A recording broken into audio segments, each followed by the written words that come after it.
Assalamualaikum warahmatullahi wabarakatuh. Perkenalkan, nama saya Dewi Komalasari. Saya dari kelas manajemen B. Di sini saya akan mengenalkan konsep pasar modal yang berisi tentang pengertian pasar modal, fungsi pasar modal, dan ketiga, kelembagaan dan pelaku.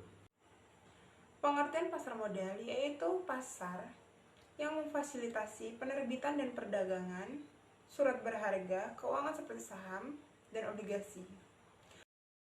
Fungsi pasar modal dibagi menjadi dua. Yang pertama emiten dan kedua investor. Emiten berisi tentang perluasan usaha, memperbaiki struktur modal. 3. Untuk mengadakan pengalihan pemegang saham. Dan investor berisi tentang memperoleh dividen atau bunga, kepemilikan perusahaan, perdagangan dan spekulasi. Selanjutnya itu tentang obligasi. Obligasi yaitu surat berharga yang menunjukkan bahwa perusahaan yang mengeluarkan obligasi meminjam sejumlah dana kepada masyarakat dan memiliki kewajiban untuk membayar bunga secara. Begitu juga ada jenis-jenis obligasi. Yang pertama, obligasi perusahaan, obligasi pemerintah. Dan selanjutnya ialah berikut ini adalah jenis-jenis pasar dan analisa pasar. Yang pertama, pasar perdana yang bisa disebut primary market, yaitu pasar perdana yang penjualannya perdana efek atau sertifikat penjualan yang dilakukan sesaat sebelum perdagangan di bursa atau pasar sekunder. Dan yang kedua, pasar sekunder, bisa disebut secondary market. Pasar sekunder ini adalah penjualan efek atau sertifikat setelah pasar perdana berakhir. Dan di sini ada analisa fundamental, ialah yang didasarkan dengan kondisi suatu perusahaan, kondisi ekonomi dan industri terkait. Analisa teknikal ialah analisa yang berdasarkan pada data mengenai harga historis yang terjadi pada pasar saham. Dan selanjutnya adalah isi bagian dari instrumen pasar modal Indonesia.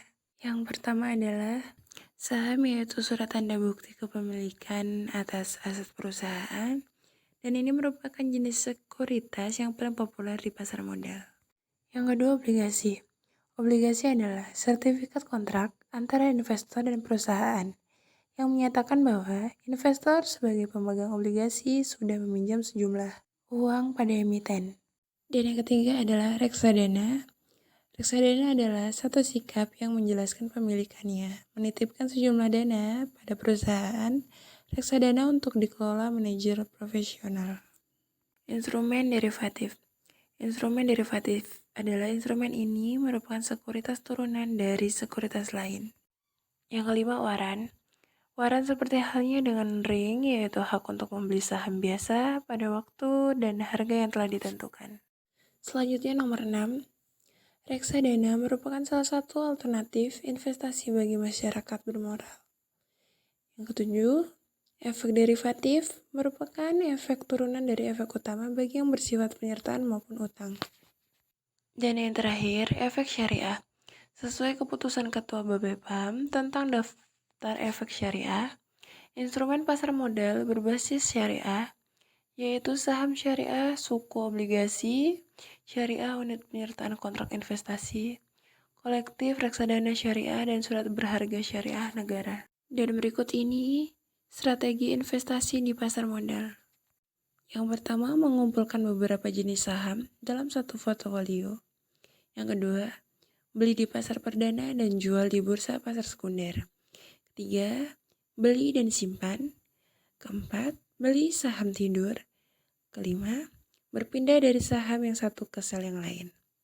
Yang keenam, konsentrasi pada industri tertentu. 7. Reksadana. Dan selanjutnya adalah risiko investasi di pasar modal.